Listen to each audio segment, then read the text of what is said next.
നിർമ്മാണത്തിനിടെ ദേശീയപാത 66-ലെ 6-വരിപ്പാത ഇടിഞ്ഞു വീണു.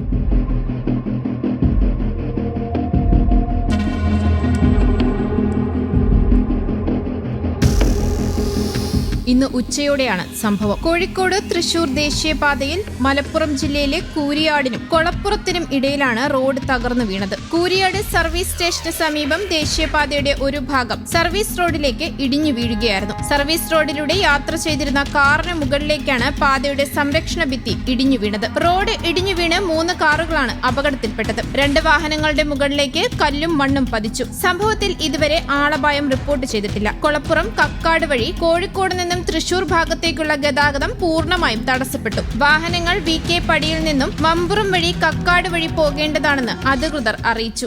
ശക്തമായ വെയിലൊക്കെ ഉള്ള ഈ പ്രദേശത്ത് ഇത്തരത്തിൽ ഈ ഒരു കട്ട കൊണ്ട് മാത്രം നിർമ്മാണം പൂർത്തിയാക്കാൻ കഴിയുമെന്ന് നമ്മൾ വിശ്വസിക്കാൻ കഴിയില്ല. എല്ലാ കട്ടകളും പൊട്ടിയ ഒരു അവസ്ഥയിലാണ്. ഇനി ഇത് വീണ്ടും നിർമ്മിക്കേണ്ട സാഹചര്യമാണുള്ളത്. ഒരിക്കലും ഇത് വെച്ച് മുന്നോട്ട് പോകാൻ കഴിയില്ല.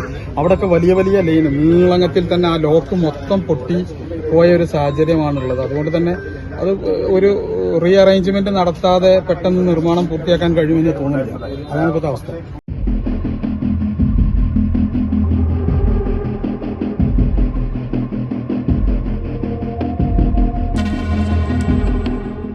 News desk Kerala Kaumudi.